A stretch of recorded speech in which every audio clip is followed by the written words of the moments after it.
ketika seseorang ingin berinabah kepada Allah, ingin meningkatkan taubat dia, tidak hanya sebatas karena takut dengan akibat dari perbuatan maksiat yang dia lakukan, tetapi dia ingin kembali kepada Allah dengan rasa harap akan rahmatnya, kasih sayangnya, ingin dia meningkat lebih dari itu. Ada satu sikap yang tidak boleh dia lepaskan. Antara inabah dengan sikap yang satu ini seperti kembar, tidak boleh dipisah. Apa itu? Tadzakur. Tadzakur itu apa maknanya? Terperingatkan. Jadi bukan yadhkur, jadi tadzakkara artinya terperingatkan dengan peringatan. Oh, jadi adakah orang nan dia agih peringatan tapi tidak terperingatkan? Banyak. Orang tua-tua dulu lah diantar ke pangkat telingo, tak dia sadar-sadar. Peringatan. Jadi ada orang diingatkan sesuatu, yudzakiruhu ahad wala yatadzakkar, tapi tidak terperingatkan.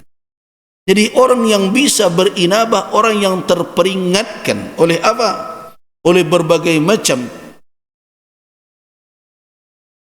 peringatan yang dikirim oleh Allah Subhanahu wa taala, baik yang bisa dilihat maupun yang bisa dibaca. Orang-orang itulah yang memiliki qalbun munib.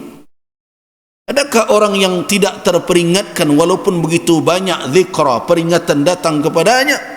Tidak sedikit orang seperti itu. Bahkan kalau kita mau melihat gejala yang ada, banyak hendak terperingatkan daripada yang terperingatkan. Perhatikanlah bulan Ramadan, 30 malam dihantarkan berbagai nasihat dan peringatan. Apakah seluruh yang mendengar itu yatadzakkar? Makanya kalau berbicara itu, saya teringat dengan hadis Nabi SAW Sahih yang diriwayatkan oleh Imam Al-Bukhari dan Imam Muslim dari Abu Musa Al-Ash'ari radhiyallahu anhu, "Mathalu ma ba'athani Allahu bihi minal huda wal ilm." Perumpamaan apa yang diutus oleh Allah, untuk apa aku diutus, apa yang aku bawa, kata Nabi, berupa hidayah dan ilmu, kamathalil ghaisil katsir, bagaikan hujan yang banyak turun, asaba ardan, menimpa bumi ini. Tapi ingat, bumi kau ndak cie karakternya dah. Ada di antaranya naqiyah qabilatil ma fa ambatal kala wal usbal kathir. Ada bumi ini yang subur, yang menyerap air. Ketika hujan turun, kemudian diserapnya sehingga menjadi subur dan tumbuhlah di situ rerumputan, tumbuh-tumbuhan. Nah, ini adalah orang yang dapat menerima curahan hujan, nasihat, kemudian menumbuhkan kebaikan sehingga bermanfaat bukan hanya untuk dirinya tapi juga yang lain. Tapi ada pula wakanat minha ajadib, ada pula karakter dari bumi ini, amsakatil ma, menahan air, menjadi tergenang dia, fanafa'allahu bihan nas, sehingga orang bisa mengambil manfaat, tapi tidak tumbuh rumput, dia tidak menjadi subur, dia tidak menjadi hijau, nampuang saja, sehingga orang bisa menyawak sudah itu. Tapi ada je lah gunanya. Manusia mendapatkan manfaat dari air yang tergenang tadi, fasyaribu wa saqau wa zara'u. Tapi ada pula bentuk atau karakter dari tanah dan bumi yang lain ini, tanah ini, yaitu asabat minha ta'ifatun ukhra innama hiya qai'an la tumsik ma' wa la tumbitu kala. Air tak tertahan deknya dok, subur indak pula, lalu lapeh saja. Nah, jangan-jangan kategori yang ketiga ini banyak saat ini. Nasihat bertubi-tubi, lalu telinga suuk, masuk telinga suuk, merantun ke suuk balik. Nah, kalau lewat ke kidal, lalu je tu, pendak. Nah, Ya, Nabi telah memberikan kepada kita perumpamaan. Nabi memberikan petunjuk kepada kita dengan perumpamaan yang indah. Bagaikan air yang turun membasahi bumi ini, membasahi tanah ini, setidaknya ada di situ ada 3 kategori tanah ini. Ada satu yang subur menyerap air, ketika hujan turun dia menjadi hijau, indah, kemudian tentu menumbuhkan rerumputan, menumbuhkan pepohonan, berbuah, bermanfaat untuk dirinya dan untuk orang lain. Tapi ada kategori yang kedua, dia tampung hujan itu, tergenang, ada juga manfaatnya, walaupun untuk dia hanya sekedar menampung saja. Orang minum dari itu, orang pergunakan air itu untuk bercocok tanam berbagai macam, bermanfaat untuk orang, tidak untuk. Nah, yang ketiga, untuk diri, tidak untuk orang, tidak pula. Qai'an. Nah, karena itu tadzakur, terperingatkan dengan nasihat, dengan peringatan yang datang baik dari yang terbaca maupun yang terlihat. Ini adalah suatu hal yang tidak bisa dilepaskan kalau orang ingin memiliki hati yang inabah kepada Allah. Kalau ada orang menutup hatinya dari nasihat, dia tidak akan sampai kepada inabah kepada Allah.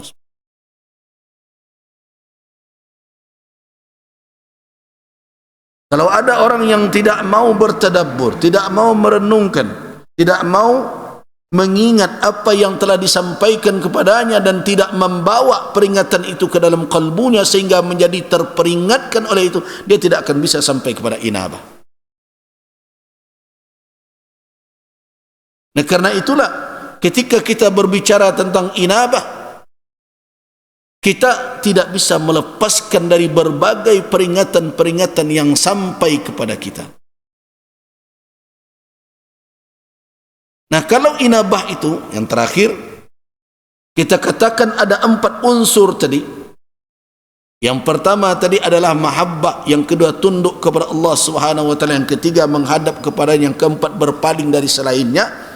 Nah, dari sisi cara bagaimana rujuk tadi, unsurnya itu yang akan wujud, yang kita wujudkan dalam diri. Ketika kita kembali kepada Allah, kita tidak hanya takut kau patanglah baduto kau akibatnya, kau patanglah menipu orang ikut akibatnya, bukan sebatas takut saja, tetapi ada keinginan mendapatkan kasih sayang Allah, diampuni kita dengan segala dosa atas dosa yang kita perbuat, tetapi kita berharap diganti oleh Allah ketidakredaannya itu dengan apa? Dengan kasih sayangnya kepada kita. Jadi meningkat taubat. Nah, karena itu caranya, kata ulama, bagaimana cara supaya kita bisa mendapatkan inabah yang di dalamnya ada mahabbah, yang di dalamnya ada khudu' lillah, yang di dalamnya ada iqbal ala Allah, di dalamnya ada i'rad an amma siwa. Bagaimana caranya? Kata ulama, ada 3 cara. Yang pertama adalah ar-ruju' ilal haq islahan kama raja'a ilaihi i'tidharan. Yang pertama caranya, unsurnya ampe yang akan dijangkau, yang akan diwujudkan. Tapi cara untuk menempuh, mendapatkan ampe itu ada 3. Yang pertama, kembalilah kepada Allah dengan cara islah. Tidak hanya sekedar meminta maaf. Jadi orang yang ingin inabah tidak hanya sekadar ampuni mulai ya Allah, yalah salah hamba, maafkanlah hamba, tidak begitu. Orang yang ingin berinabah tidak hanya sekadar beri'tizar, tidak hanya sekadar mengakui kesalahan, memberikan alasan karena kelemahanku ya Allah. Itu orang beristighfar namanya, orang yang bertaubat. Tapi kalau orang yang berinabah, sebagaimana dia meminta maaf, dia tambah islah, dia perbaiki. Memperbaiki itu ada 2 bentuk. Memperbaiki yang lalu yang masih bisa dijangkau, orang bertobat harus begitu. Ini tidak bisa orang taubat astagfirullah lah tambik terompa orang bulan puasa petang. Astaghfirullah, yo kerajo dak selesai awak doko. Tapi nan terompatlah kakinya. Nah itu dia raja'a ila Allah, kembali kepada Allah mu'tadziran, dalam keadaan meminta kemaafan, tetapi dia tidak melakukan islahan, tidak memperbaiki apa yang bisa dia perbaiki. Yo dosaku adonalah talanjua wak kerajuan bisa wak pelok. Jangan dikecekkan ringan. Nyo ringan ketika cerita terompa. Kalau cerita kehormatan orang yang kita nodai bagaimana? Itu tidak ringan oleh itu. Para bareknya meminta maaf ke orang tu. Wak ngaku salah kau. Ambai yo salah. Tapi kok kamu ulun tangan kayaknya yo alun kini. Kemamu kau kediletaan. Nah jadi orang yang inabah, orang yang kembali kepada Allah mu'tadziran, menyadari kekeliruan, meminta maaf, tetapi tidak cukup sebatas itu. Caranya adalah muslihan. Itu makanya dalam Al-Quran taba wa aslaha. Itu cara pertama. Cara yang kedua, ruju' ilaihi wafa'an kama raja'a ilaihi ahdan. Kembali kepada Allah dalam rangka wafi, menunaikan loyalitas kita sebagai hamba, bukan sebatas karena awak berjanji awak kami minta ampun. Nah, Assalamualaikum kan awak hanya sekedar sebatas janji saja. Astagfirullah 3 kali dan kampeknya balik lidah. Maka itu kecil Ustaz 3 kali sudah solat tu. Yo nan 3 kali kan nan ma'sur itu. Sesudah itu jangan berhenti beristighfar. Nabi mengatakan 70 lebih beliau dalam sehari semalam. Kalau 3 saja, kalau 5 balik, barang cuma 5 balik. Bahkan ada riwayat yang mengatakan lebih dari 100 kali. Di dalam Al-Quran malah disuruh kasiran, sebanyak-banyaknya. Wastaghfiru rabbakum. Artinya apa? Jangan hanya sekedar ta'ahud. Beristighfar itu sebatas ada komitmen saja, tetapi kita beristighfar karena apa? Wafaan, sebagai loyalitas kita sebagai hamba, kesadaran kita dengan segala kekurangan. Istighfar itu kebutuhan kita setiap saat. Nah itu orang yang munib, yang inabah. Yang terakhir ar-ruju' ilaihi halan kama raja'a ilaihi ijabatan. Apa maknanya? Jangan hanya kembali dalam bentuk lisan, ijabah, tapi kembalilah kepada Allah dalam keadaan hal, kondisi dan keadaan. Artinya antara istighfar dengan lisan, antara i'tizar dengan qaul, dengan perkataan, tidak bercanggah, bertikai dengan keadaan lahiriah kita sebagai insan. Tidak taubat lagi, tidak mau menjauh dari maksiat.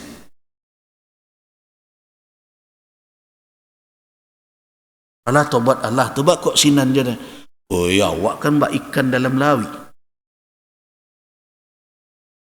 Lihat ikan dalam lawi. Bertahun-tahun berenang dah asin kayaknya. Yolah sampai wak ke tingkat itu. Orang yang ingin berbuat kebaikan tidak akan menyukai berada di tempat apa? Di tempat di situ perbuatan maksiat. Jangankan sedang ada. Ingat ya, Nabi SAW ketika lalu di tempat di situ terjadi azab, Nabi berjalan dengan cepat melewati daerah itu. Walaupun sekarang tempat-tempat seperti itu jadi tempat perwisata oleh orang. Artinya apa? Qalbu insan yang munib, hati manusia yang penuh dengan inabah, tidak akan pernah nyaman berada di tengah kemaksiatan. Jelas itu. Itulah rahasianya. Kenapa dalam hadis, ingat hadis masyhur, seorang pernah membunuh 99 orang, kemudian datang kepada seorang ahli ibadah, ahli min taubah, adakah taubat untuk saya? Apa kata ahli ibadah? Tidak ada taubat. Banyak 99 nyawa melayang di tangannya. Mendengar tidak ada taubat, tambah jenan surang tu jadi 100.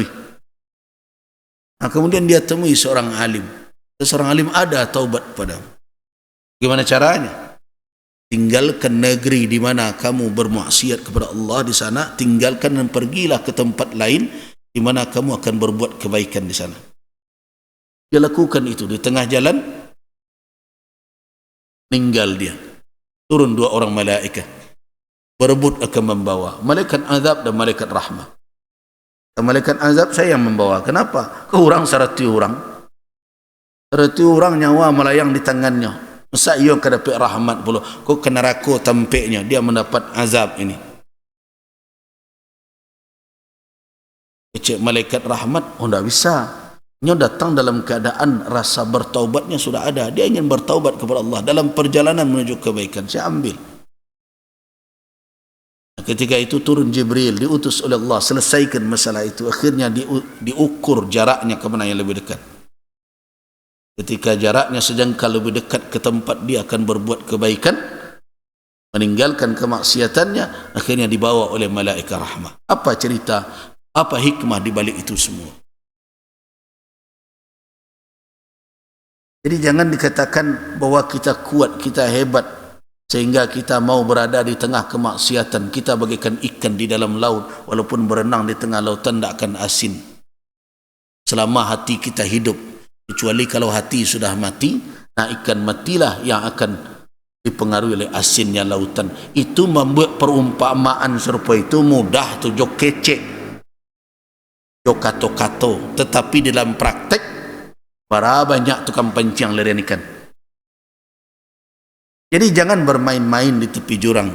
Man yar'a haulal hima, sianan gobalo di tepi jurang, yusiku an yaqafi. Tidak aman itu. Habis dia hutan larangan, tercabur ke dalam jurang tadi. Jadi karena itu jangan pertaruhkan diri kita dengan umur yang tidak lama ini, kesempatan hidup yang sebentar ini, kemudian kita menganggap bahwa diri kuat. Wah, hendak ke berpengaruh gambo. Baku itu ambo biar di diskotik nanti sabih jambo. Tidak ada gunanya itu. Kadang ada yang bawa dolong anggota dewan dan pai kunjungan kerja, pai ke karaoke lah bagi. Nah, kalau ada dolong nak membuat alasan ko, oh kami ke situ tu pai mencari, mengambil pelajaran berbagai. Jangan. Nah, orang yang berinabah kepada Allah Subhanahu wa taala, dia sadar dengan segala kelemahannya. Dia tahu dengan segala kekurangannya, karena itu raja'a ilallah.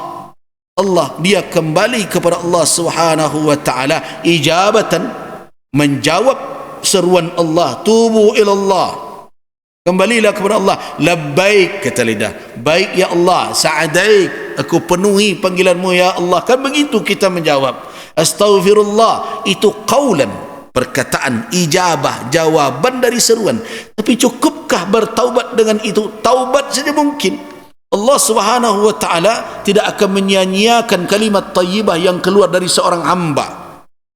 Tetapi kalau dia ingin menjadi orang yang munib, kama raja'a ijabatan raja'a halan, sebagaimana dia kembali dalam bentuk menjawab panggilan Allah, dia harus kembali dengan kondisi dan keadaan yang sesuai dengan apa yang dia ucapkan.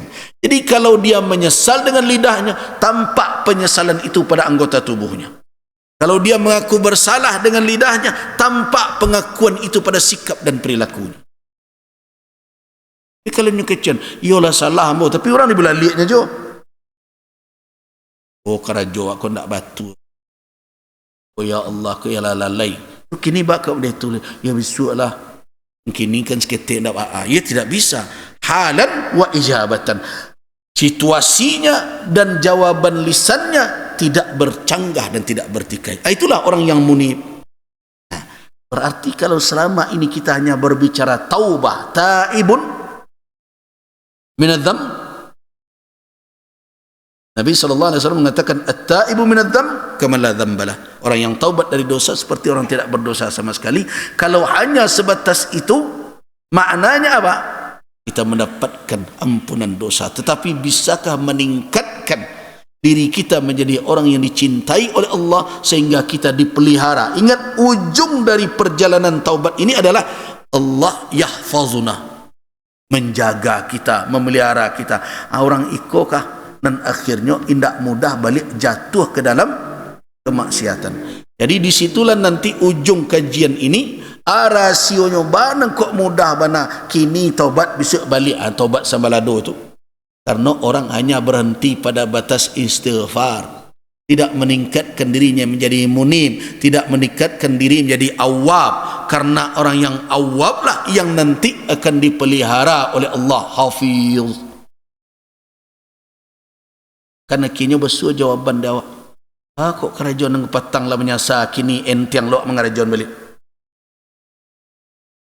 Amang kok dahulu lah salah lah, tahu aku keliru, bak kok kini ringan pula mengarajon balik. Kenapa? Karena Allah Subhanahu wa taala tidak memelihara kita. Kita diserahkan kepada diri kita, padahal di dalam zikir yang diajarkan oleh Nabi doa, Allahumma ya hayyu ya qayyum bi rahmatika astaghis wa la takilni ila nafsi turfata ain. Coba bayangkan ini. Apa isi kandungan dari kalimat itu? Allahumma ya hayyu ya qayyum bi rahmatika astaghis aslih li amri kullah wa la takilni ila nafsi turfata ain. Jangan serahkan aku kepada diriku walaupun sekejap mata. Artinya kita minta Allah Subhanahu wa taala menjaga kita. Sebab kalau kita diserahkan untuk menjaga diri kita tidak mampu. Kepleset menghadapi kehidupan dunia. Tapi benarkah mudah untuk mendapatkan Allah yahfazuna? Allah Subhanahu wa taala tidak menyerahkan kita kepada diri kita. Bagaimana langkahnya? Mulailah dengan taubat yang meningkat menjadi inabah dan terus menjadi awab. Kita akan bertemu nanti Allah hafizun, maha memelihara orang yang sampai ke tingkat inabah dan awab.